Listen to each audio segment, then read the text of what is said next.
하나님 말씀은 마태복음 5장 13절과 14절 말씀입니다. 신약성경 5페이지입니다. 찾으셨으면 제가 봉독하였습니다. 너희는 세상의 소금이니 소금이 만일 그 맛을 잃으면 무엇으로 짜게 하리요? 후에는 아무 쓸데없어 다만 밖에 버려져 사람에게 밟힐 뿐이니라. 너희는 세상의 빛이라. 산 위에 있는 동네가 숨겨지지 못할 것이요. 아멘. 이 시간은 기독교 세계관 13번째입니다. 기독교와 사회 첫 번째 시간을 살펴보도록 하시겠습니다.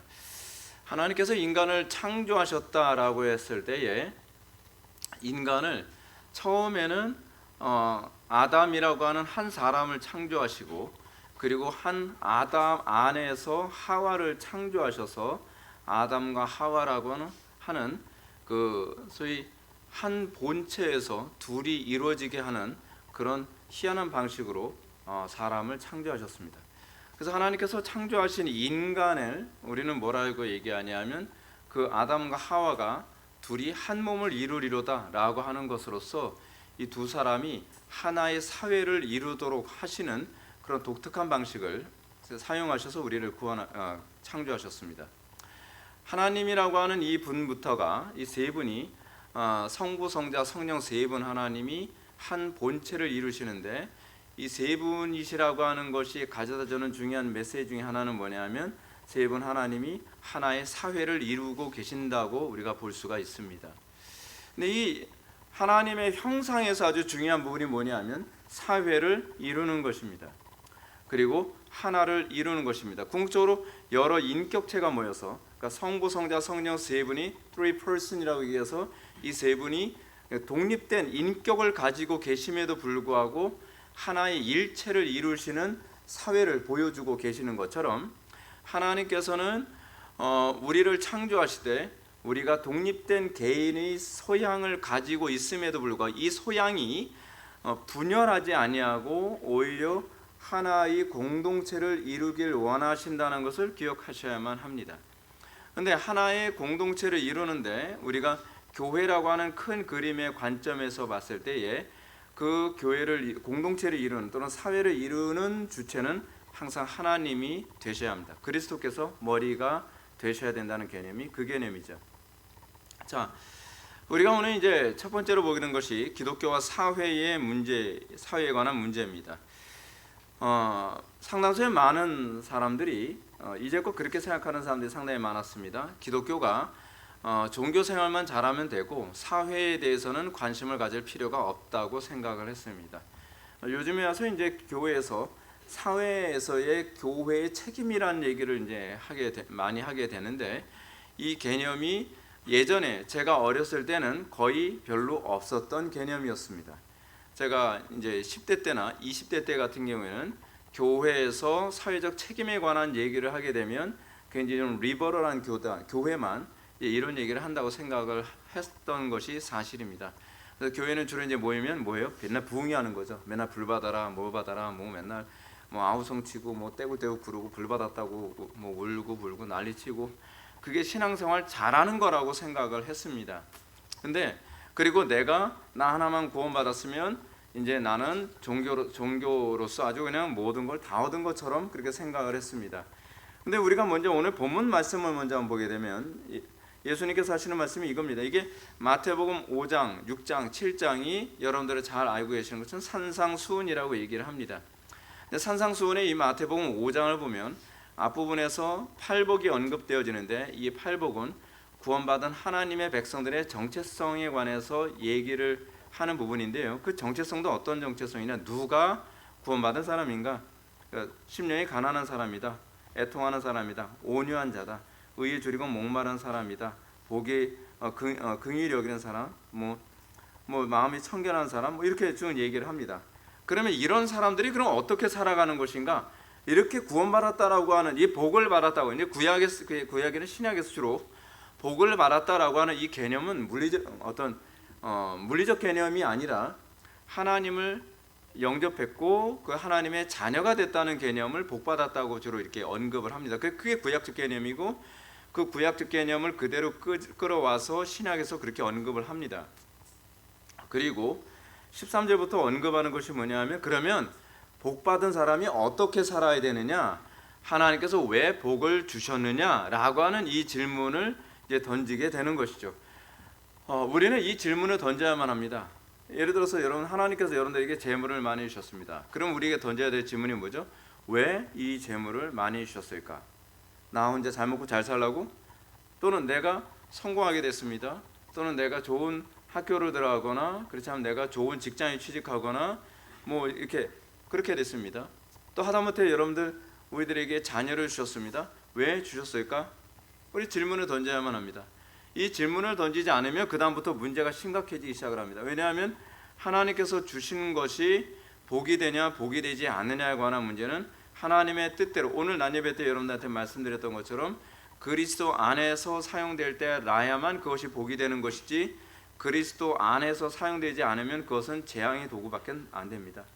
그나마 돈이라도 없었으면 남을 억울하게 뇌물이라도 줘서 주지 않았을 텐데, 이 뇌물 주는 데 쓰고 자꾸 이렇게 악한 데 쓰게 되는 거죠. 여러분, 이 돈이 많아지면, 사회가 부강해지면 죄의 가지수만 늘어납니다. 그렇지 않습니까?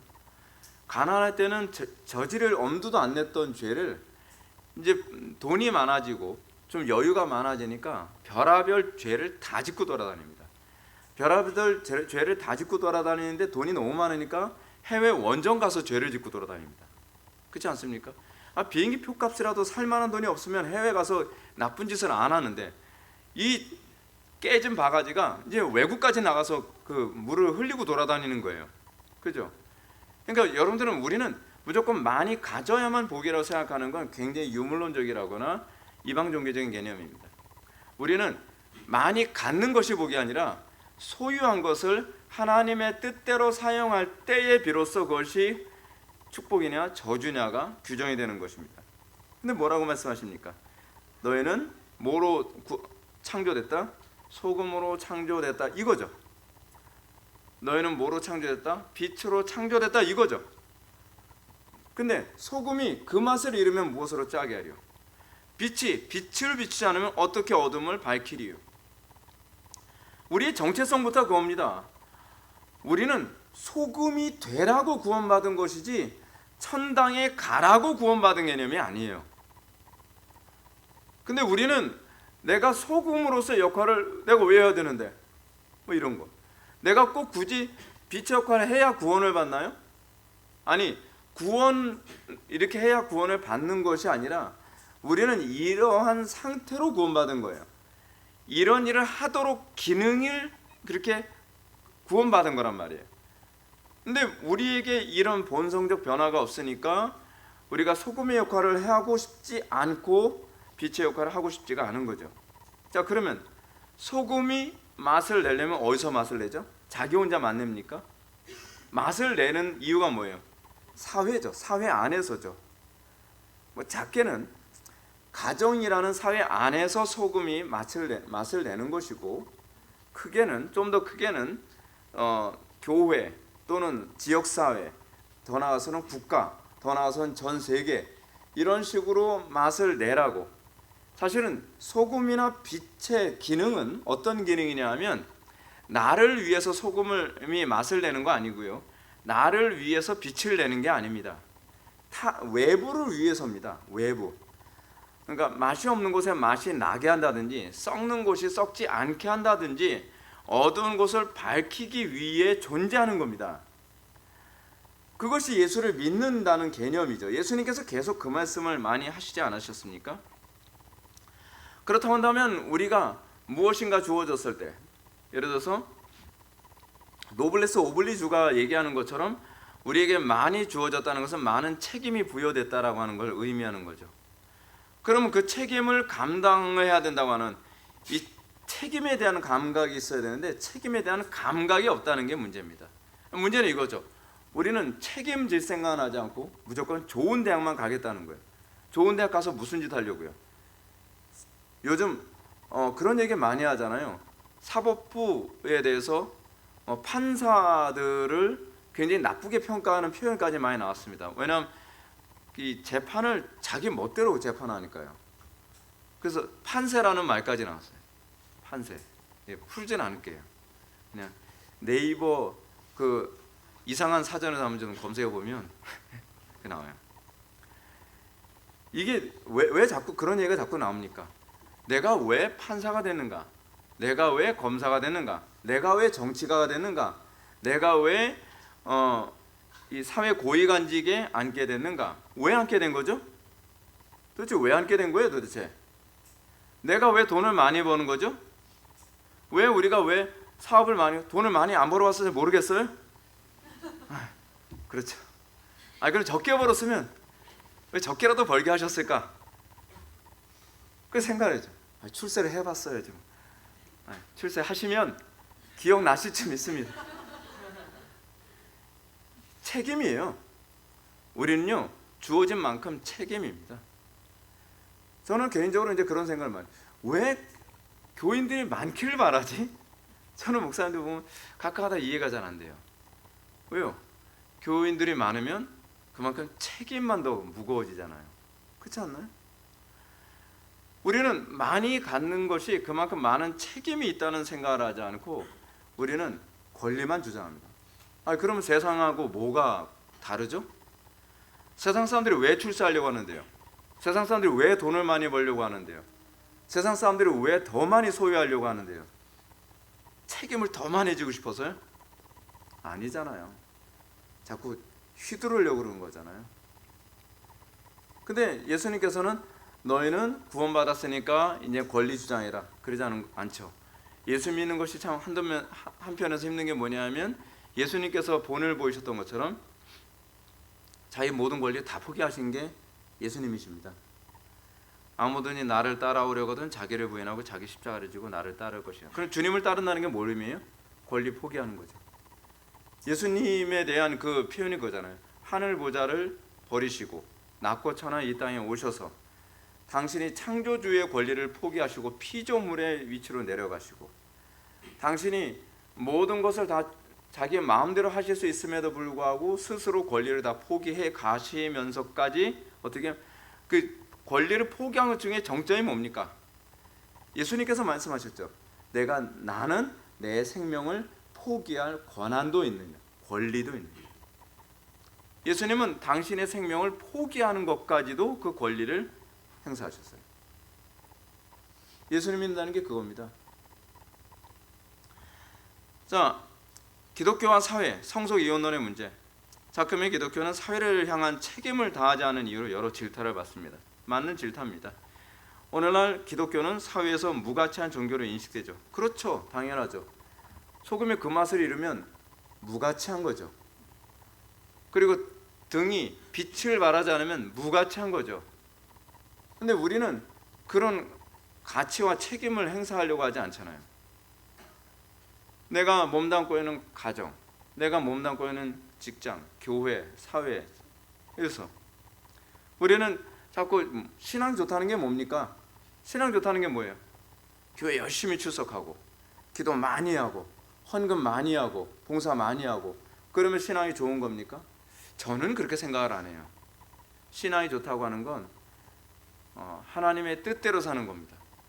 하나님의 말씀을 바르게 알고 삶에 적용을 해서 열매를 맺는 거라고 저는 생각을 합니다. 하나님의 뜻, 그러니까 요즘에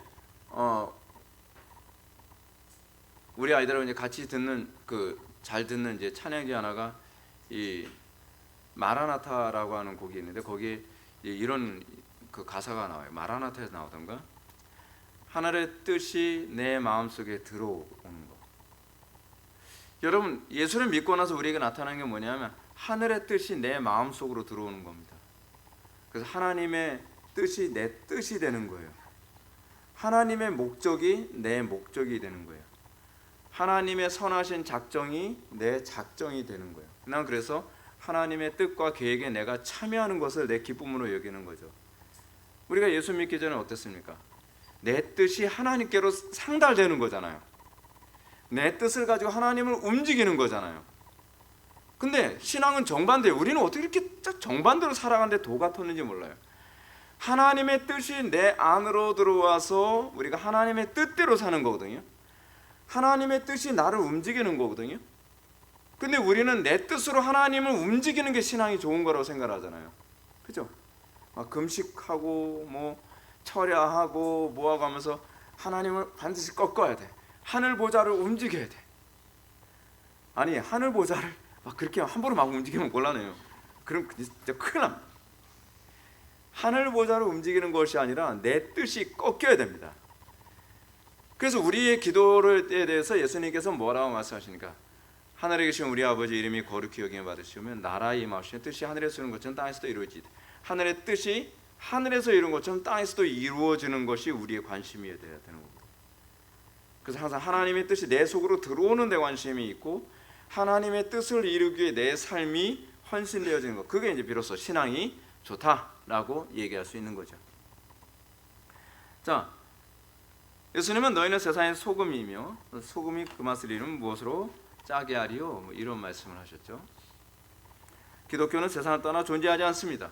마치 어둠을 떠나서 빛이 의미가 없는 것처럼, 그리고 썩어져가는 그 고기에 소금이 필요한 것처럼. 근데 불교나 이방 종교의 특징은 무엇입니까? 세상으로부터 분리를 주장합니다. 그렇죠? 이게 속편하죠. 그렇지 않습니까?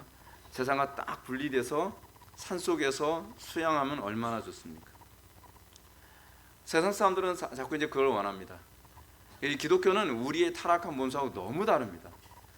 그러니까 그 가끔가다 이제 제가 유튜브에서 어떻게 하나씩 이렇게 막 뜨는 게 있어요. 뜨는 게 있는데 거의 폐가인 집만 찾아다니는 사람이 있거든요. 근데 그 사람이 어디를 영상을 취재를 했냐면 어느 절을 취재를 갔습니다. 불탑이 한 13m 정도 되는 그 불탑이 엄청 크죠. 엄청 큰 불탑. 거기에 사람들이 제가 여기 오니까 마음도 고요해지는 것 같고 속세를 떠나서 여기서 며칠 묵었다 갔으면 좋겠습니다. 뭐 이래요. 우리는 그렇게 신앙생활하지 않습니다. 우리 기독교인은 세상을 떠나 나 혼자 속편하고 나 혼자 마음 편하게 살아가는 것을 신앙이라고 생각하지 않습니다. 오히려 기독교는 세상 안으로 들어옵니다.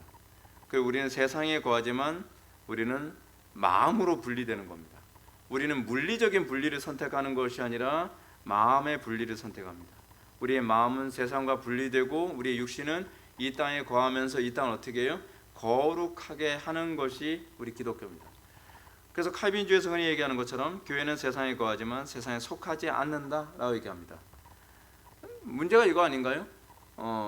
불당은 세상에 거하지 않지만 세상에 속하죠. 근데 그래서 이제 항상 그 번민을 끊기 위해서 문이냐 애를 쓰지 않습니까? 근데 우리는 속하냐 속하지 않느냐보다 더 중요한 건 그 세상에 들어가서 세상을 어떻게 거룩하게 할 것인가, 세상에 대한 우리 책임과 의무, 하나님께서 우리를 구원하신 목적과 의무가 뭔가를 생각합니다. 요즘에 이제 사회적 추세가 그렇습니다. 결혼을 안 하려고 하죠. 결혼은 왜 안 하려고 하는가? 그 이유는 뭐냐면 책임지기 싫다는 겁니다. 여러분, 우리는 어떻게 생각하면 불신자들의 생각이 괜히 현명한 것처럼 보일 수도 있습니다. 그렇지 않아요? 결혼 안 하면 얼마나 속편해요. 근데 그건요, 젊었을 때만 속편합니다. 나이 들면 속이 불편해지기 시작합니다. 나이가 들수록. 근데 문제는 그거죠. 결혼하면요, 뭐 결혼 생활하면 스트레스 받아야 되고요. 또 애 낳으면 애 키우느라고 스트레스 받아야 되고요. 뭐 어쩌고 저쩌고.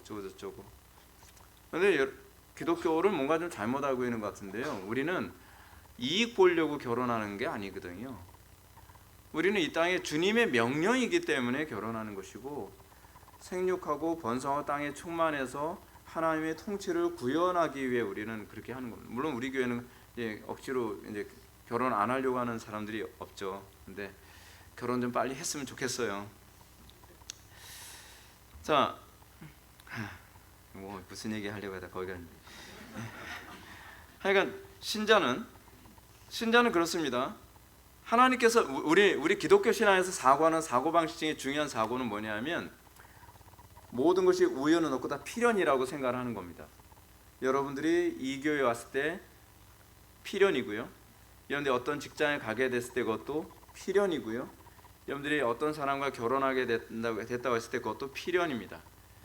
필연이라고 하는 말의 의미는 거기에 하나님의 뜻과 하나님의 작정, 목적이 있다는 얘기입니다. 그렇다고 한다면 왜 하나님께서 현재 나에게 이런 환경과 이런 여건을 주셨을까? 거기서 나는 내 책임을 찾아야 되는 겁니다. 내가 어떤 책임을 수행하라고 그러는 거예요. 자꾸 요즘에 젊은 아이들이 이제 직장을 이제 취직하는 데 있어 그럽니다. 제가 이제 그런 사람들을 주변에서 자주 보게 되는데 직장을 이렇게 자꾸 거쳐가는 거라고 자꾸 생각하는 경향이 있습니다. 그래서 요 직장에서 내가 좀 더 좋은 직장 가기 일단 어쩔 수 없어. 일단은 이 직장에 일단 한쪽 발을 들어놓고 그러면서 직장을 이미 들어간 상태에서 다른 직장에 들어가기 열심히 공부를 해요. 공부를 해가지고 더 좋은 직장에 들어갈 기회가 되면 빨리 이거 버리고 저쪽으로 하는 거예요. 근데 왜 그런 생각을 하는지 저는 잘 이해를 개인적으로 잘 못하겠어요. 그러면 여러분 우리가 직장을 운영하는 그 오너의 입장에 있을 때 얘가 도대체 우리 직장에 오는 걸 하나의 그 발판 정도로만 생각한다고 하면 어떻게 회사를 운영할 수 있겠습니까? 그렇지 않습니까? 여러분 대부분 회사들은 다 이렇습니다. 이 직원이 오잖아요. 직원이 오면 그 직원을 훈련시키는 그 트레이닝 기간이 있습니다. 대략 한 3개월에서 6개월 정도를 엄청나게 많은 돈을 투자를 하거든요. 한 사람을 트레이닝하기 위해서 막 이런 것도 시키고 저런 것도 해가지고서 굉장히 많은 시간과 돈과 에너지를 굉장히 많이 쏟아요. 그런 사람들은 그런 거예요. 여기서 요거 기술 좀 연마해서 내가 여기서 경력을 좀 쌓으면 그 다음에는 딴 데로 가야지. 그러면 중소기업은 더 망가지는 거 아닙니까? 중소기업은 그냥 밑 빠진 독이 계속 물 붓게 해요. 남 좋은 일만 하는 겁니다. 왜 그렇게 생각을 하는지 모르겠어요. 왜? 그 이유는 뭐냐면 직업에 대한 의식 때문에 그렇습니다. 직업이 내 소명이라는 의식이 아니라 내가 출세하고 성공하기 위한 일종의 그냥 발받침대 정도밖에는 인식을 안 하는 겁니다.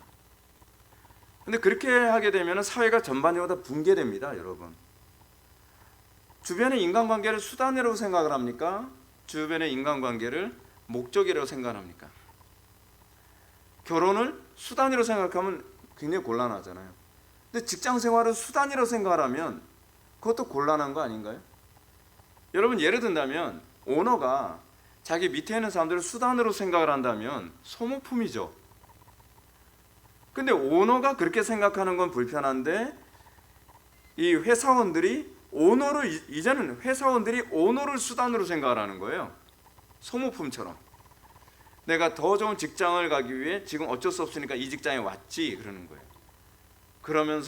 그래서 요즘의 직장 트렌드가 이렇습니다. 직장의 그 기업에 있는 오너들이 똑똑한 사람들을 별로 안 좋아한대요. 약간 덜 똑똑해가지고 직장 별로 옮길 데 없어 이렇게 그러니까 완전히 거의 축처 앉아 있는 그런 사람 아예 훈련을 시켜가지고 그 사람을 아예 높이 올리는 쪽이 훨씬 낫다는 겁니다. 좀 S대나 S대인데 어딘지 아시죠? 스탠포드 얘기하는 겁니다. 그런 S대라든지 K대라든지 Y대 이런 데에서 나온 졸업한 아이들은 자꾸 어떻게 생각을 하냐면 내가 말이야 그래도 내가 스탠포드 나왔는데 S대인데 내가 여기 있을 짬밥이 아니지. 내가 조금 기회만 있으면 더 좋은 직장을 그래서 항상 직장을 이직할 준비를 계속 하고 있다는 거예요. 불안해서 어떻게 회사를 운영할 수 있겠습니까? 이게 사실은 얼마나 종교개혁이 얘기하는 이 직업관이 많이 무너졌는지 알 수 있죠. 근데 이제 로마 가톨릭이나 불교 같은 경우에는 아예 세상에서 떠나 있어야 된다고 생각을 하는 겁니다. 자, 근데 우리가 이 직업을 생각할 때 우리가 한 가지 직업에 대해서 나중에 이제 또 우리가 살펴보겠지만 기독교가 가지고 있는 사회관에서 굉장히 중요한 게 뭐냐? 우리는 교회는 공동체를 얘기하지만 우리는 전체가 중심이 아니라 개인이 중심입니다. 그래서 기독교는 여러분 개인주의를 굉장히 나쁘다고 생각하는데 개인주의 성경에서 얘기하는 개인주의 또는 민주사회에서 얘기하는 개인주의는 이기주의하고 다릅니다. 우리는 개인주의를 얘기하면 자꾸 이기주의를 떠올립니다. 왜냐하면 우리나라 사회 안에서는 개인주의라는 개념이 별로 없어요. 우리나라 사람들은 약간 개인주의적이다 하면 주로 이기적인 사람들 투성입니다. 개인적이려면 굉장히 그 사람이 자기 주관이 분명하고 자기 철학에 분명해야만 합니다. 문제가 뭐냐면 사회는 어떻게 구성되는 거냐면 성부, 성자, 성령 세 분 하나님이 완전히 독립된 개인이십니다. 이분의 이 three person, 이 세 인격은 서로 간섭하지 않습니다. 서로 존중해 줍니다. 그러면서요. 그러면서 스스로 일체를 이루는 것이지 전체주의하고는 완전히 개념이 다릅니다. 이제 전체주의 개념으로 보게 된다면 성부 하나님은 독재예요. 성자와 성령은 그러니까 성부 하나님은 시킨 대로 그냥 싫어도 억지로 끌려가는 자기 생각이 없는 존재가 되어야 되는 거예요. 근데 성부와 성자와 성령은 그 세 분이 동등하세요. 권위와 인격이 동등하시단 말이에요. 권세와 능력이 동등하세요. 그런데 선하신 하나님 하나의 뜻에 세 분 하나님이 하나의 일체를 이루시는 것. 근데 그게 교회입니다. 그게 교회예요. 만일 개인을 무시한 채로 사회가 우선시되면 그것은 전체주의가 됩니다. 전체주의가. 이런 사회는 개인을 부속품이나 소모품 정도로 취급합니다. 그래서 기독교나 자유민주주의 국가에서는 항상 사회를 생각할 때 개인에서 출발해서 개인들이 모임으로서의 공동체를 이해합니다. 하지만 공산주의나 봉건주의 국가에서는 개인보다 항상 전체를 고려하죠. 전체주의 특징은 뭐냐 하면 전체 목적을 위해서 항상 개인을 희생하는 겁니다. 희생하는데 어떻게 희생을 강요하죠. 강요하는 겁니다. 그래서 개인의 존엄성은 존재하지 않습니다. 16세기 종교개혁이 사실 개인주의의 시작이라고 볼 수 있습니다. 종교개혁 이전의 로마 가톨릭은 전체주의입니다. 전체주의예요. 교황이 뭐라고 하나 딱 결정을 하면 그 교황의 결정에 모든 사람들이 다 따라야 됩니다. 이견이 있으면 그냥 어떻게 해요? 그냥 화형이에요. 화형으로 끝나는 것이 어떤 사람은 막 화형당하고 어떤 사람은 온몸에다 찢겨서 죽고 고문당해서 죽고 난리도 아니었어요. 그것이 종교개혁 이전의 로마 가톨릭입니다. 근데 루터가 역사에 등장하죠. 여러분, 제가 오늘 낮예배 때도 그런 말씀드렸지만, 그리고 제가 자주 말씀드리지만 우리가 가지고 있는 믿음의 확신의 수준이 어느 정도인지를 잘 기억하셔야 됩니다. 제가 이제 오늘도 다른 분들하고 우리 지체들하고 대화 나누면서 그런 얘기를 했는데 사람들은 저보고 너무 지나치다라고 이제 얘기를 하는 경향이 있다 그랬죠. 근데 저는요, 하나님을 사랑하는데 도대체 지나치다는 말이 어떻게 나올 수 있는가부터가 저는 이해가 안 됩니다. 제 상식으로는 이해가 안 돼요. 하나님을 섬기는 데 있어서 어떻게 지나치다라는 말이 거기에 성립이 되는지 저는 이해가 안 돼요. 그 지나침이라고 하는 것은 세상에서는 성립될 수 있을지 모르겠는데 성경에서 얘기하는 하나님을 향한 우리의 태도는 지나침은 없습니다. 항상 부족할 뿐입니다. 자, 종교개혁을 하는데 루터라고 하는 사람이 나타났죠. 근데 루터가 칭의를 깨달았습니다. 칭의를 깨달아서 우리가 생각할 때는 지나칠 정도로 굽히질 않습니다.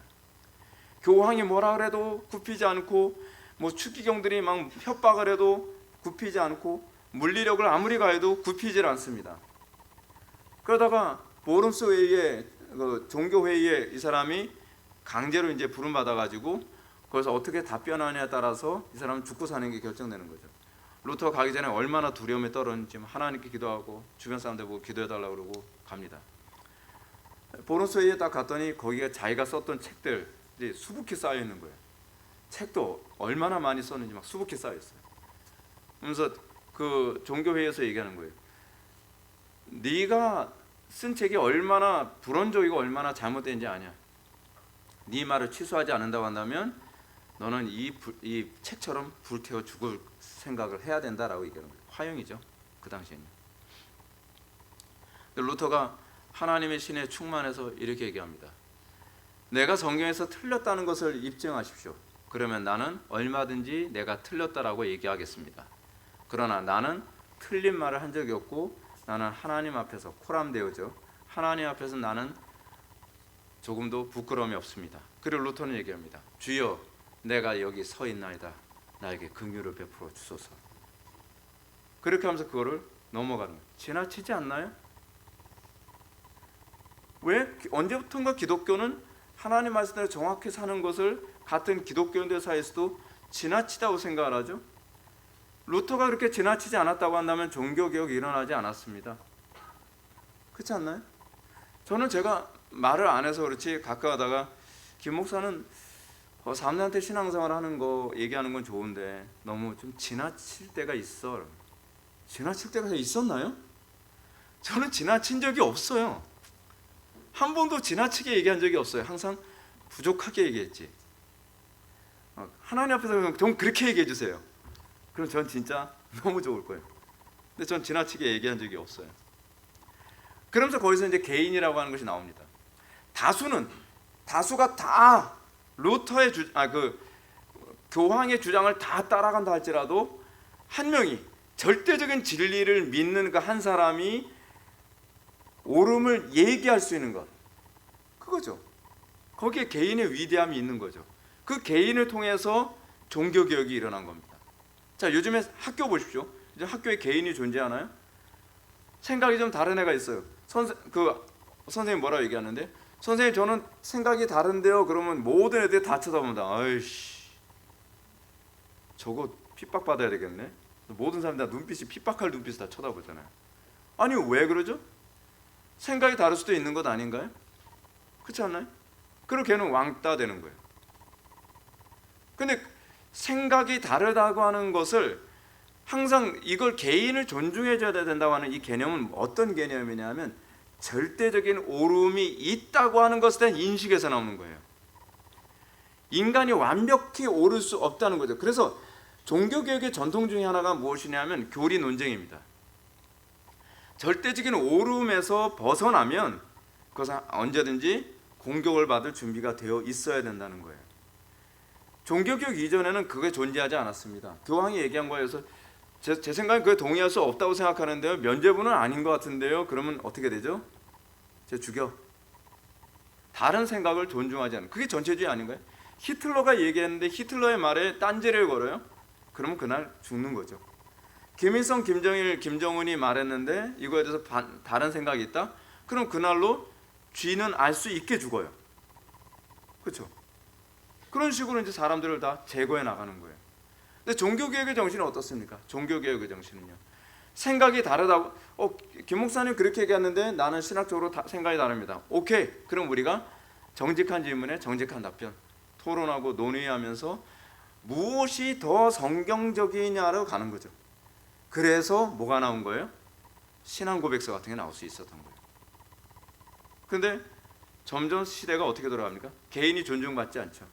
그래서 이 백모 박상현 씨가 이렇게 얘기합니다. 유럽의 개인은 기독교의 자식이다 라고 얘기합니다. 개인이라는 개념은 기독교가 아니면 나올 수가 없었어요. 근데 개인이라는 개념이 기독교에서 나온 건 맞는데 박성현 씨가 얘기하는 이 개인은 루터를 자주 언급을 하긴 하는데 루터가 얘기하는 개인이 아니에요.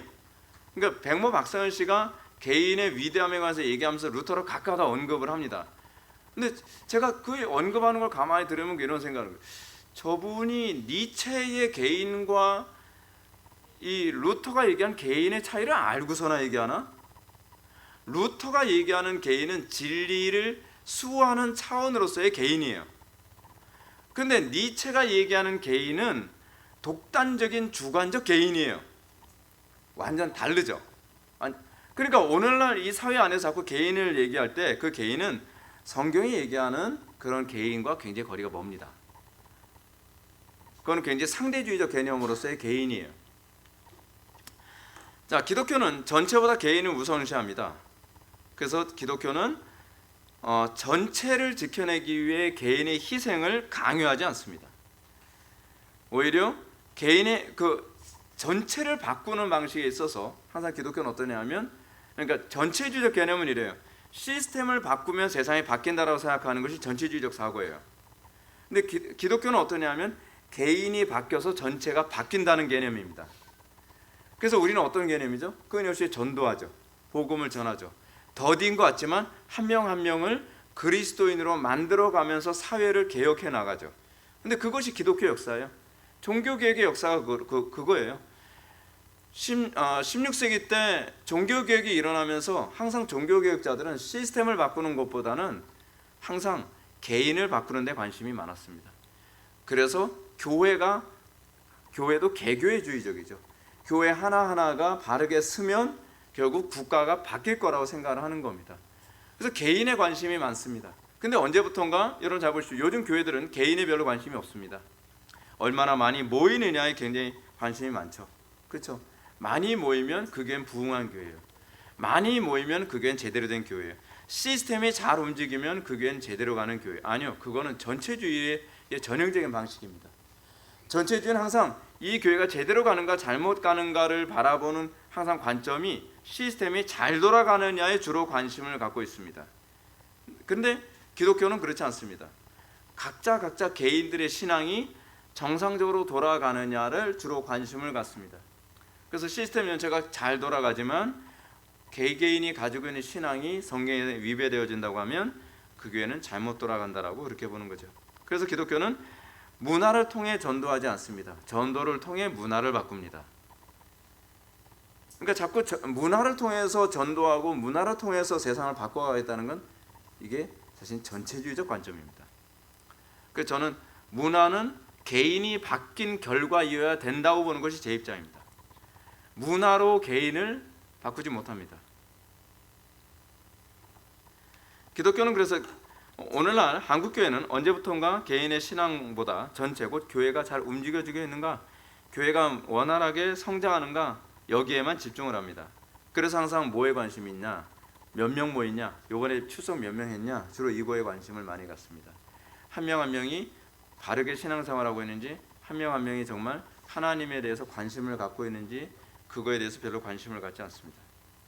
과거 봉건 시대에는요, 전체를 위해 개인을 희생하도록 강요했습니다. 이런 사회에서는 개인의 목숨이 파리 목숨 같죠. 그래서 시스템을 돌리기 위해 개인을 하나 희생하는 것은 아무 지장이 없다고 생각하는 겁니다. 그래서 이 전체주의를 가장 잘 보여주는 시스템이 사실은 군대 시스템이거든요. 그렇지 않나요? 군대라고 하는 단체를 지켜내기 위해 개인은 항상 희생할 준비가 되어 있어야 되는 겁니다. 그렇죠? 그런데 여러분들이 잘 아는 것처럼 이순신 장군 같은 경우에는 국가를 지켜내야 된다라고 하는 개념은 갖고 있지만 개인이 어떻게 한 명 한 명이 생존해서 집으로 돌아갈 수 있는가에 관심을 가졌던 사람이에요. 전 그래서 이순신 장군이야말로 정말 올바른 사고방식을 가지고 있다고 생각을 합니다. 국가를 위해서 개인이 희생하는 것도 아름답죠. 근데 국가를 위해서 개인이 희생하는 것이 아름답다고 해서 개인을 희생하는 것을 아무렇지도 않게 생각하면 안 되죠. 어떻게 하든지 개인이 덜 희생하면서 국가가 바람직하게 갈 수 있도록 하는 것이 더 이상적이고 올바르지 않겠습니까? 근데 전체주의 국가에서는 사람을 다 소모품으로 생각을 해버리니까 한 사람 한 사람이 만약에 당과 또는 국가와 이 공산주의에 위배되어지면 그냥 가차없이 제거하는 쪽으로 갑니다. 그러나 이제 종교개혁이 일어나면서 사람들의 사고는 점점 바뀝니다. 개인이 변하여 전체가 변화한다는 사고방식이 증가합니다. 한 개인을 존귀하게 여기기 시작합니다. 그래서 한 개인의 도덕성에 관심을 가집니다. 우리는 그렇잖아요. 이 사회가 이렇게 막 험난하고 이렇게 막 뒤숭숭하면 어떻게 하면 사회를 다 뒤집어 엎을까라고 생각을 해야 되는데 기독교는 어떻게 바보같이 행동하잖아요. 한 명 한 명 다 전도하러 다니잖아요. 한 명 한 명 전도하러 다녀요. 얼마나 이게 생산성이 없으니까, 얼마나 효율성이 없어요. 또 전도하러 다니면서도 어떻게 해요? 똑똑한 사람 전도하는 거 그것도 뭐 급한데 막 문둥병자한테 가서 막 전도 아무 사회에 영향력도 없는 사람 그런 사람들 막 전도해요. 뭐 노숙자들 전도해요. 근데 여러분 그게 기독교예요. 기독교는요 효율성으로 움직이지 않습니다. 근데 사람들은 자꾸 효율성으로 교회가 움직여지길 바라요. 그리고 효율적으로 움직여지면 그 교회가 좋은 교회라고 생각을 합니다. 근데 효율성으로 움직인 교회들이 나중에는요 정치판이 됩니다. 효율성으로 움직이면 교회가 나중에는 아수라장이 납니다. 우리는 그걸 믿어야만 합니다. 개개인이 회심을 하고 근데 개개인이 잘 안 바뀌잖아요. 근데 개개인이 안 바뀌어도 우리는 그렇게 가야 돼요. 왜냐하면 성경이 그걸 원하시니까. 그래서 우리 교회에서 관심을 갖는 게 뭐죠? 우리 교회는 개개인이 변해야 되고 가정이 변해야 된다고 생각합니다. 제가 왜 가정에 그토록 관심을 갖는데, 가정이 변하지 않은 상태에서 교인들이 많아봐야 뭐예요? 나중에는 다 콩가루가 될 텐데. 그러면 사람들이 그런 얘기죠. 그래서 김 목사는 목회를 해서 얼마나 모이는데요? 뭐 이런 얘기. 얼마나 모이는 게 뭐가 그렇게 중합니까? 하나님께서 몇 명 모이느냐를 보시겠습니까? 왜 우리는 자꾸 그런 것으로 그게 전형적인 실용주의적 사고, 본능적으로 우리는 실용적입니다. 우리는 한 사람 한 사람이 하나님 앞에 정확하게 설 수 있는 사람으로 만드는 데 관심을 가져야만 합니다. 그래서 한 사람이 하나님의 뜻대로 살아가는 존재가 되면 어떻게 해요? 그것으로 우리는 얼마든지 기뻐할 수 있는 거죠. 기독교 관심은 그래서 전체가 우선이 아니라 개인이 우선입니다. 전체에 무관심하다는 것이 아니라 전체에 접근하는 방식과 개인에게 접근하는 방식이 다르다는 얘기입니다. 이 부분을 인지하지 못하면 큰일 나죠. 자, 오늘날 벤담의 공리주의 같은 사고들은 자꾸만 사회 전체의 공공이익을 위해 개인의 희생은 당연하다라고 속삭입니다. 공공의 이익을 위해 개인의 희생이 당연하다. 그럼 그 공공의 이익은 뭐죠? 여러분, 여기서 보게 되면은 희생은 당연하다라고 얘기를 하는데 이 희생이 강요된 희생이라는 것이 문제입니다. 그렇죠? 공리주의자들의 특징, 여러분 공리주의하고 좀 아주 가까운 동네가 공산주의거든요. 사회주의가 그런 개념이거든요. 근데 사회주의나 그렇지 않은 공산주의 안에서 개인의 희생이 자발적입니까? 아니면 강요적입니까?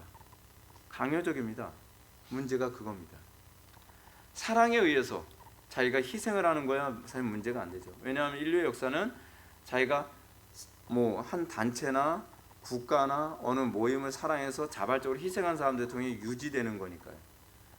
근데 그 희생을 강요해서는 안 되겠죠. 근데 예수를 믿고 난 이후에 기독교인들은 어떤 현상이 나타나냐면 하나님의 그 선하신 뜻 안에 모든 사람들이 자발적으로 희생하는 사람들의 모임입니다. 그래서 이게 흥미로운 게 뭐냐면 기독교는 겉으로 보기에는 전체주의입니다. 근데 실제적으로는 개인주의입니다. 어떻게 전체주의냐 하면 하나님의 뜻이라고 하는 차원에서 모든 사람들이 거기에 동의하고 하나님의 뜻 안에서 모든 사람들이 거기에 희생한다는 차원에서 전체주의적입니다. 근데 그 사람들이 이 희생을 자발적으로 한다는 차원에서 개인주의입니다. 그러니까 기독교가 가지고 있는 이상은 항상 거기에 있어야 돼요. 항상 자발적으로 희생. 그래서 제가 여러분한테 그러잖아요. 여러분 우리 교회가 왜 11조라든지 헌금 같은 것을 왜 하느냐? 어떤 분들은 그런 얘기합니다. 개혁주의 교회 안에서는 12조는 이미 끝났다라고 봐야 된다고 주장하는 쪽들이 있거든요. 저는 그 동의 안 해요. 왜 동의 안 하는가? 저는 희생하는 쪽이 성경적이지 희생 안 하는 쪽으로 가는 게 성경적이라고 하는 부분을 본 적이 없어요. 그런데 여러분 11조를 하는 것이 신앙에 필요하겠습니까? 11조 안 하는 것이 신앙이 필요하겠습니까? 이것만 봐도 그냥 대본에 답이 나오지 않나요? 아니 이렇게 심플한 걸 왜 그걸 복잡하게 만드는지 모르겠어요. 저는 자꾸 이렇게 복잡하게 만드는 사람들 보면 좀 이해가 안 돼요. 여러분들 11조 안 하기 위해서 상당한 믿음이 필요하십니까? 난 진짜 1,000만 원을 헌금하고 싶은데 내가 믿음 때문에 내가 안 한다. 그럼 뭐가 좀 이상하잖아요.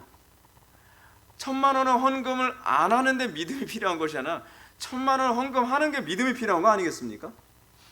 근데 이거를 막 신학적으로 이상한 논리를 만들어요.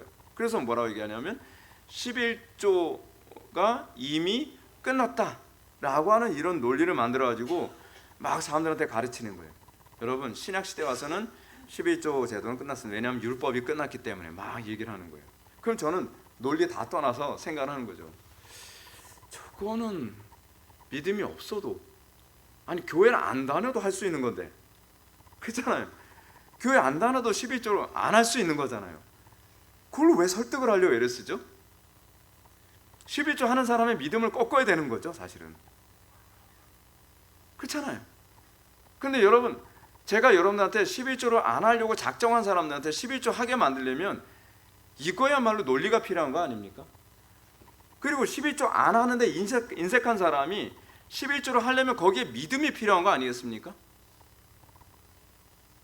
여러분들을 거짓된 교리와 바른 교리를 분별하는 시금석 중에 하나는 뭐냐면, 믿음이 필요해야만 가능한가, 믿음이 없어도 되는가라고 하는 그 논리를 보면 됩니다. 이제 또 이런 얘기가 나오죠. 어떤 분은 개혁적인 노선 안에서도 이런 주장을 듣고서 또 의아했던 게 하나 있어요. 술을 마시는 그런 문제, 담배 피는 그런 문제에 관해서 관대한 것도 개혁주의라고 하는 거예요. 글쎄, 만약에 술을 마시는데 믿음이 필요하다면 그거는 저는 괜찮다고 생각을 해요. 근데 여러분들 사회생활하면서 술을 마시기 위해 상당한 믿음이 필요합니까? 담배를 피기 위해 상당한 믿음이 필요하나요? 제가 좀 더 노골적으로 얘기해요. 주일성수 안 하는데 믿음이 필요합니까? 주일성수 하는데 믿음이 필요합니까? 아니, 이런 뻔한 논리도 생각을 못하는 줄은 이해가 안 돼요. 도무지 이해가 안 돼요. 그렇잖아요. 근데 그게 개혁주의 안에서 이렇게 주장하는 사람 자꾸 나오는 거 보면 사람들한테 자꾸 죄를 질 수 있는 자유를 주려고 애를 쓰는 것이 아닌가라는 생각밖에는 저는 별로 이렇게 긍정적으로 안 받아들여져요. 긍정적으로. 또 이런 주장도 있어요. 주일 오후 예배를 안 드리는 것이 개혁주의다라고 이렇게 하거나 수예배를 안 드리는 것이 오히려 성경주의다라고 한다면 저는 그럼 굳이 성경에서 찾지? 안 드리면 되는데. 그렇잖아요. 저는 모든 원리를 저는 어떻게 생각하냐면 희생의 원리로 생각을 합니다.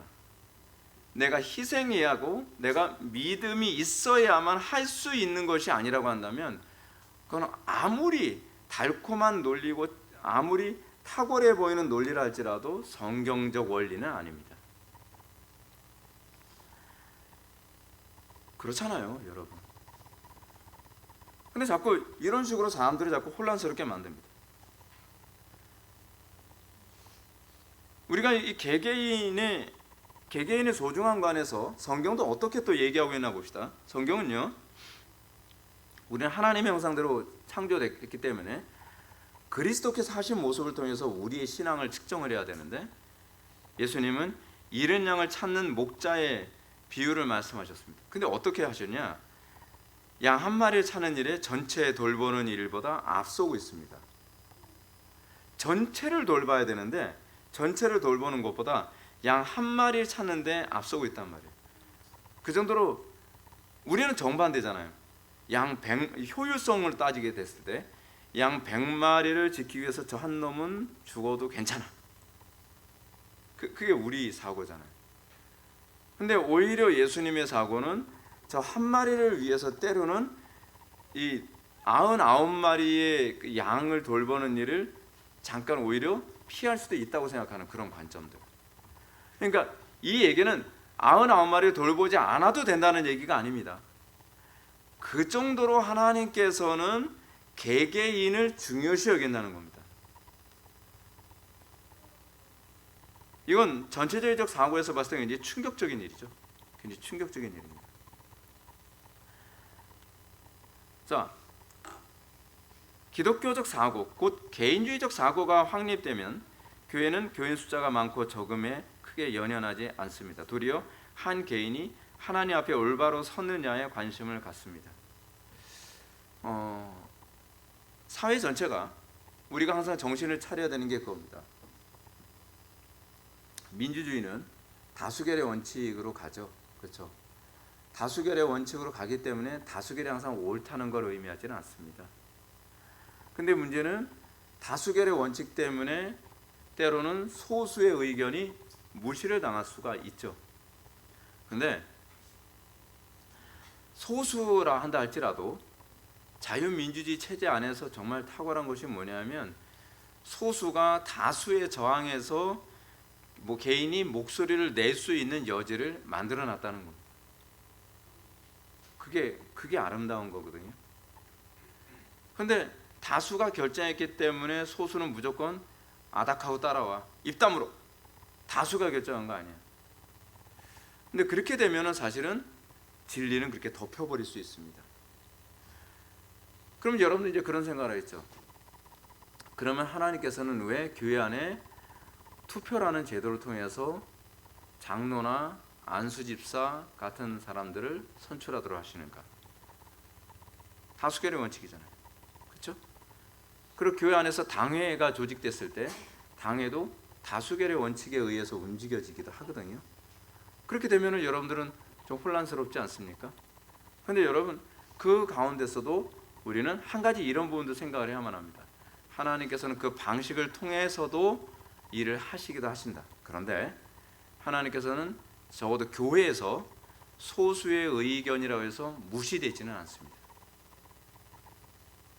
항상 교회는 관심이 뭐냐면 다수냐 소수냐보다는 그것이 성경적이냐 성경적이지 않느냐로 가는 겁니다. 그래서 교회가 성경이 밑바탕이 되지 않고 다수결만 밑바탕이 되면 상태가 더 심각해질 수 있습니다. 그러니까 인기 투표가 될 수도 있고 또는 담임 목회자의 개인적인 독선으로 갈 수도 있는 거죠. 항상 우리는 관심이 성경적이냐 성경적이지 않느냐로만 가면 되는 거예요. 그래서 때로는 성경적으로 가지 않을 경우에는 담임 목사가 전체를 향해서 올바른 방향으로 틀어갈 수도 있는 그런 것도 있어야 된다고 저는 생각을 해요. 어려운 문제입니다. 근데 이 부분은 항상 기도가 많이 필요하고 어려운 문제라고 저는 생각을 합니다. 세상이요 계산적으로 딱딱딱 떨어지지 않습니다. 그래서 우리는 기도가 많이 필요하고 희생이 많이 필요하고 때로는 저는요 요즘 인생 살면서 굉장히 많이 느껴지는 게 있습니다. 이건 하나님 뜻이 아닌 것 같은데 왜 세상이 이렇게 돌아가지? 근데 그것도 하나님의 뜻대로 가는 방식이기도 합니다. 그때는 아닌 것 같은데 지나고 나서 5년 10년 지나고 나서 보면 하나님께서 그래서 이렇게 가셨구나 라고 하는 걸 인정하게 될 때도 있습니다. 그러니까 우리가 하나님의 주권을 인정하는 법을 배우는 것이 굉장히 필요합니다. 때로는 여러분들의 자녀들 열심히, 우리 교회에서 홈스쿨링 시키잖아요. 열심히 공부를 시켰다고 했는데 우리가 생각하는 것만큼 그런 진로나 그런 방향으로 안 간다고 했을 때 하나님이 안 살아계시는 것이 아닙니다. 하나님께서는 오히려 그 과정을 통해 합력하여 선을 이루실 수도 있습니다. 그러니까 우리는 매 순간순간마다 믿음을 가지고 우리는 최선을 다하지만 하나님께서 내리신 결정에 대하여 우리가 감사하며 가는 법도 배워야 합니다. 그래서 기독교는 전체의 성장이 더디다고 할지라도 한 개인이 바로 서는 것을 우선시하기 때문에 기독교는 효율성으로 움직이지 않고 항상 하나님의 뜻과 방법이라는 방식으로 움직여진다는 것을 기억해야만 합니다. 이런 차원에서 이제 직업의 소명에 관한 얘기가 이제 잠깐 언급되는데요. 종교개혁자들은 사회 변혁을 개인의 직업과 연결해서 이해했습니다. 루터와 칼빈이 직업을 이해하는 방식이 좀 차이가 있었습니다. 루터나 칼빈의 직업에 대한 그 공통점이 뭐냐면 직업은 소명이라는 차원에서 하나님의 신적 소명이라는 관점으로 이해를 했습니다. 우리는 지금 직업을 주로 어떻게 이해하죠? 돈벌이 수단 또는 성공의 수단으로 생각하죠. 그런데 칼빈이나 루터는 종교개혁을 하면서 각자에게 직업을 하나님께서 왜 주셨는가 했을 때 그 직업은 내가 소명을 감당하는. 그래서 여러분 결혼은 어떻게 생각을 해요? 사실 소명지로 가는 거예요. 그렇죠? 직장도 소명지로 가는 겁니다. 자녀를 낳았어요. 제가 우리 아이들 둘을 낳고 나서 그런 생각. 하나님께서 나에게 소명으로 둘을 주셨구나. 그렇게 생각을 하는 거죠. 그죠? 그렇게 생각하지 않으면 곤란한 게 뭐냐면 자녀들이 태어났는데 자녀들이 내가 원하는 모습으로 원하는 자녀가 태어나지 않거든요. 그렇잖아요. 예를 들어서 우리는 이렇게 해요. 내가 이제 이건 그냥 웃으라고 하는 얘기예요. 이거 심각하게 받아들이지 마세요. 내가 이제 백인하고 결혼했어요. 백인하고 결혼했으면 애는 파란색 눈이 나와야 돼요. 근데 파란색 눈이 아닌 거예요. 내가 원하는 곱슬머리가 안 나오고 생머리 나오는 거예요. 뭐야 이거?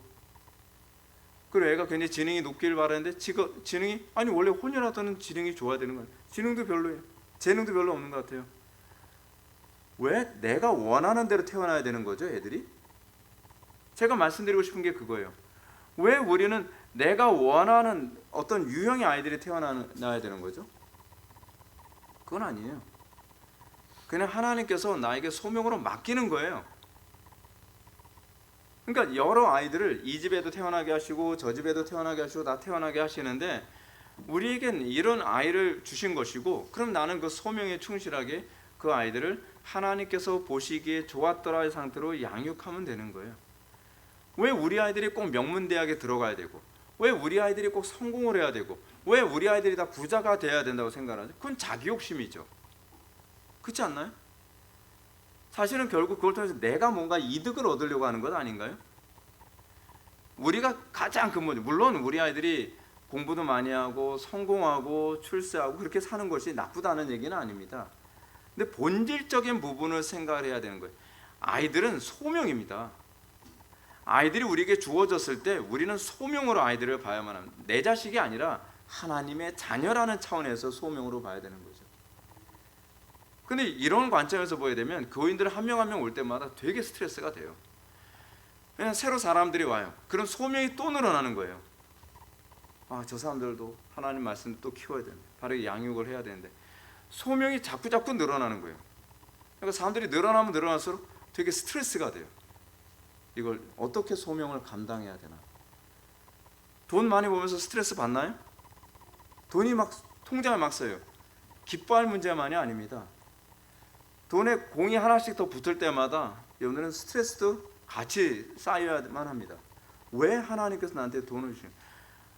아, 이거 어떻게 쓰라고? 어디에 쓰라고? 무엇을 쓰라고? 여러분들 이번에 또 진급했다고 칩시다. 진급을 했어요. 왜 진급을 하나님께 시키셨을까? 여기서 나에게 무엇을 원하시는 것일까? 그런 거거든요. 그런 거. 우리는 항상 그래서 책임의식을 갖습니다. 근데 루터와 칼빈에 있어서 이 직업의식의 차이는 뭐냐면 루터는 소명은 소명인데 한번 그 직업을 가지면 직업은 바꾸면 안 된다고 생각하는 것이 루터가 가지고 있는 소명의식이었어요. 근데 칼빈은 아니다. 소명은 다른 소명으로 바뀔 수 있다고 보는 거죠. 그죠? 예를 든다면 여러분 루터의 입장에서 이렇습니다. 제가 회복의 교회 담임이 딱 됐어요. 그러면 그때서부터 이미 여기서 그냥 뼈를 묻어야 되는 거예요. 다른 교회에서 뭐 청빙이 왔다 하더니 무조건 이거는 필요가 없어요. 근데 칼빈의 입장에서 봤을 때는 하나님께서는 소명을 여기서 이쪽으로 옮길 수 있다고 생각하는 거죠. 예를 든다면 제가 굉장히 사랑하고 존경하는 신종수 선교사님 같은 경우에는 한국에서 목회를 하다가 하나님께서 미얀마로 소명지로 옮기면 그 소명지로 가는 거예요. 근데 이것을 직업도 그대로 연결해서 보는 거죠. 저는 개인적으로 직업을 잘 안 바꾸는 게 좋다고 생각하는 입장이 있어요. 근데 그 직업이 하나님께서 다른 쪽으로 소명을 옮기시는 것이라고 한다면 저는 옮기는 것도 성경적으로 틀렸다고 생각하지 않습니다. 직업을 바꾼다는 것이 소명을 바꾼다는 개념으로 생각을 해야지 직업을 바꿈으로써 더 많은 인컴, 그 수입을 얻는다는 개념으로 따지지 말자는 거죠. 물론 내가 다른 직장으로 옮김으로써 더 수입이 더 많아질 수도 있죠. 근데 그것 때문에 직업을 옮기는 것이 아니라 하나님께서 나를 다른 소명지로 옮긴다고 하는 것에 대한 인식 때문에 직업을 바꾸는 것은 이것은 정당하다고 얘기하는 겁니다. 그래서 분명한 점은 개혁자들이 똑같이 사회 변혁의 방법으로 직업을 지적했다는 점입니다. 그러니까 직업을 통해서 하나님께서 어떻게 하시냐? 예를 들어서 우리 교회에서도 이제 아이들 가르치는 교사 선생님들도 있는데 그럼 그 선생님들은 어떻게 해요? 사회 변혁을 위해서 그 직업으로 보내시는 거죠. 돈벌이 수단이 아니에요. 또 어떤 사람은 디자이너로 이제 자기의 직업을 가지고 있다면 그 디자인을 통해 어떻게 하나님의 영광을 나타내고 세상을 바꿀 것인가를 생각을 해야 되는 거죠. 그거 쉽지 않습니다. 요즘에 여러분들 그 여러 카페 같은데 뭐 가다 보면은 건물들이요 다 포스트 모더니즘 양식입니다. 다 굉장히 균형 자체를 다 무너뜨리고 아주 해괴한 방식으로 다 하거든요. 근데 그런 상황에서 요즘엔 트렌드 자체가 포스트 모던 양식으로 디자인을 해야 돼요. 근데 그런 상황에서 나는 그렇게 못해. 아무리 저 사람이 그걸 요구한다고 오더를 나한테 요구한다고 하더라도 나는 포스트 모던 양식이 아니라 난 오히려 클래식한 방식으로 하나님께서 원하시는 방식으로 나는 디자인을 해내겠어. 이거를 여러분 계속 고집하는 것도 쉬운 문제가 아닙니다. 세상의 트렌드를 역으로 거슬러 올라가는 거죠. 여러분 목회자라고 다를 거라고 생각합니다. 여러분 교회도요 목회도 트렌드가 있습니다. 요즘에는 이런 식의 목회가 트렌드예요. 그래서 교회 안에서 뭐 이렇게 해야 되고 뭐 저렇게 해야 되고 뭐 열린 음악 뭐 열린 예배라는 등 뭐 그런 거 여러 가지 많이 만들잖아요. 이런 트렌드를 보면서 그 트렌드 따라가면 큰일 납니다. 왜요? 성경이 뭐라고 얘기했죠? 너는 이 세대를 본받지 말고 마음을 새롭게 함으로 변화를 받아 하나님의 선하시고 기뻐하시고 온전한 뜻이 무엇인지 분별하도록 하라라고 말씀하고 계시잖아요. 근데 자꾸 트렌드 따라가요. 근데 여러분 목회자가 트렌드 따라가면 안 된다고 여러분들 얘기하면서 여러분들 직장 살면서 여러분들 직장에서 트렌드 따라가면 되겠습니까? 안 되죠. 그 흐름이 하나님의 선하시고 기뻐하시고 온전한 뜻이 무엇인지 거기에 부합하는가를 볼 수 있어야 돼요. 세상 트렌드에 교회가 같이 동화되면 교회가 어떻게 세상의 진리의 기둥과 터의 역할을 하고 세상에서 어떻게 소금과 빛의 역할을 감당할 수 있겠습니까? 제가 오늘 난예배 때도 여러분들한테 말씀드렸던 것처럼 우리는 끊임없이 생각해야만 합니다. 이것이 하나님의 뜻에 부합하는가? 이것이 하나님께서 기뻐하시는가? 그래서 종교개혁자들은 직업을 이렇게 이해를 했습니다. 내가 이 직업을 통해서 하나님의 영광을 나타내면 그것이 사회를 변혁시키고 이를 통해 세상의 소금과 빛의 역할을 감당하게 될 것이다 라고 이렇게 생각한 겁니다. 성경에 따르면 그리스도인이 세상에 영향을 끼치는 다양한 직업과 방법도 도출됩니다. 학생은 공부 열심히 하는 거예요. 이게 하나님의 영광을 위해 사는 거죠. 공부 열심히 해야 돼요. 우리 학생들. 주부는 가정에 충실해야 되고 남편은 남편으로서의 위치에 충실해야 되고 부모는 부모로서의 자녀에게 충실하고 직장인은 회사에서 자기 역할에 충실하면서 그렇게 했을 때 사회가 구석구석 개혁되어지는 거잖아요. 구석구석. 뭐 엄청난 것도 자기 직장은 막 개차발로 내놓고서 뭐 사회 변혁을 위해서 밖에 나간대요. 아니 그냥 거기나 좀 잘하시라고요. 당신이 있는 그 직장, 당신이 몸담고 있는 가정, 당신이 몸담고 있는 교회, 지역사회 거기서 하나님께서 나에게 원하는 것을 충실하게 실행하는 것 거기서 하나님께서 더 크게 쓰신다고 하면은 거기서 좀 더 이 사회적 영향력이 확산되는 것이죠. 근데 문제는 나에게 주어진 현재를 우리가 엉터리로 만들어 놓고 그래서 주변을 다 자기가 오지랖이 넓어가지고 세상을 다 바꿔놓겠다라고 하면 어떻게 하냐 하는 겁니다. 그리고 또 하나 이제 직업에 관해서 나중에 또 언급을 하겠지만 우리는 이런 차원에서 하나님께서 원하시는 직업이 있고요. 하나님께서 원치 않는 직업이 있습니다. 하나님께서 원치 않는 직업, 예를 들어서 조직폭력 배우면서 거기서 빛과 소금 역할을 감당했다 할 수 없잖아요. 뭐 어떻게 거기서 빛과 소금 역할을 감당하겠어요? 그렇지 않습니까? 그런 거는 하나님께서 원하시는 직업이 아니죠. 뭐 카지노에서 맨날 뭐 하면서 거기서 내가 빛과 소금 역할을 감당했던 뭘 어떻게 감당할 건데요 도대체? 카지노 이거 패 돌리면서 정직하게 돌리겠다고요? 하나님의 영광을 위해서 이게 뭐가 안 되잖아요. 그렇잖아요. 화투 치면서 하나님께 영광이 될 수는 없잖아요. 그러니까 하나님께 영광이 되는 직업군이 다른. 그러니까 요즘에 이런 얘기를 많이 합니다. 제가 다른 교회 가서 직업과 관련된 이런 얘기하게 되면 목사님이 말씀하시는 그런 직업군이 많지가 않아요 라고 얘기해요. 예를 든다면 여러분 우리가 그렇게 하게 되면 주의성수가 끼잖아요. 주의성수해야 되죠. 그리고 거짓말할 수 없어야 되죠. 이런 것 기타 등등 이게 막 다 끼게 되면 우리가 다닐 만한 직업이 별로 없다는 거예요. 그래요 여러분 사실이에요. 기독교인들은요 선택의 폭이 굉장히 좁습니다. 우리는 삶의 모든 영역이 우리는 다 좁은 문이에요. 선택의 폭도 좁아요. 그 가운데서 어떻게 하나님의 나라를 확장시킬 것인가를 고민하는 거죠. 근데 우리는 예를 든다면 그랬잖아요. 예수 믿는 사람 별로 없으니까 일단 선택의 폭이 좁으니까 예수 안 믿는 사람을 선택해서 결혼해 가지고 예수 믿게 하겠다. 아니 근데 선택할 수 있는 대상이 있잖아요. 요즘에는. 옛날에는 없었으니까 어쩔 수 없지만. 근데 목사님, 예수 믿는 애들은요 좀 약간 떨어져요, 퀄리티가. 거짓말하지 말아요, 진짜. 그게 아니잖아요, 사실은. 그런 이유 때문에, 욕심 때문에 그런 거잖아요. 욕심 때문에.